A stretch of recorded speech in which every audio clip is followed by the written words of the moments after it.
SEC and Lincoln Riley, because Lincoln Riley, way out in front on this, going, you know what? It's the most ridiculous thing that I've ever heard of. What is he talking about? He's talking about bringing kids back on campus come June 1.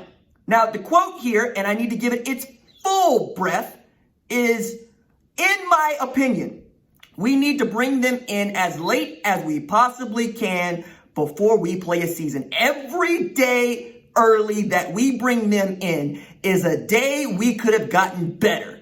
It's a day we could have learned more about the virus. It's a day PPE maybe gets better. It's a day closer to a vaccine. It's a day that our testing equipment and testing capabilities get better, and it's just not worth it.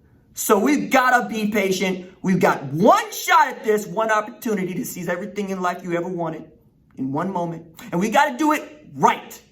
Now, the reason that this should hammer home for all of you is that is the state's highest paid employee. He makes more money than anybody else in the state of Oklahoma as a state employee. All right. And at any particular juncture in the OU football fan experience, you have been ready to vote for the head coach of the University of Oklahoma's football team as the governor. You would implement him as the mayor of Norman forever, if at all possible. He is the purveyor of Heisman Trophy winners. He is the purveyor of #1 draft picks. He is the purveyor of first-round draft picks. All things good and for OU football have flowed from the mind of one Lincoln Riley, and that man is saying caution.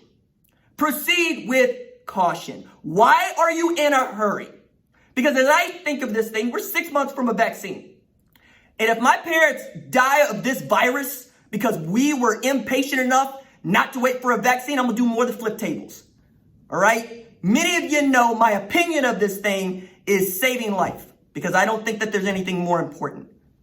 I think that Riley is also going, hey, I would love to have my kids on campus. I would love to be getting better on a football field and in a strength and conditioning facility. But it ain't worth it. Even if you can do it, like the University of Texas is going to on June 1 when they open 25% capacity. Why? Why risk it? You don't have that opportunity to get sick if you don't expose people to the opportunity to get sick. But on top of that, we have this commissioner of the SEC coming out with this quote in Sports Illustrated just yesterday. One of the really helpful pieces of guidance provided me was from a biostatistician, big word. It was that we're learning more and more every day. And if you look back 30 days of what you knew then and 30 days to what you'll know down the road, if you can be patient in the making of major decisions, you'll be able to gather more and more information to inform better decision making at a later time. Doesn't seem like the SEC's Conference of Presidents are going to wait, though, because they're going to vote May 22nd about whether or not all of them are going to bring the kids back on the campus, or at least float out the option. Hunter Yurachek at Arkansas says, we're doing it. More than that, we expect to be practicing football in July. I submit to you, Ole Miss, Mississippi State probably going to fall right in line. Alabama, you know good well Alabama wants to get back to football. Florida, Dan Mullen's like, yo, when we open at 25% capacity May 18th, guess what I'm going to do? I'm going to tell the kids, yo, you can go to the strength conditioning facility. And for some of them, that's going to be a good thing, and I can understand that, because some of them are still on campus because they had nowhere to go. And this argument that is being thrown around about how some of these kids are better off on campus than they are at home also does not bring into the consciousness and into the argument they got to get to campus in some cases, that they have to be exposed to this. And it ain't even that I'm afraid of the kids getting sick. Nick Saban ain't no spring chicken, people. You got me riding for a 70-year-old football coach making $11 million a year. That's where we're at right now. You got me going, Mike Gundy is past 50. You want him around, and this bit about you being bulletproof goes out the window real quick. Hello, Nick Saban had a hip replacement.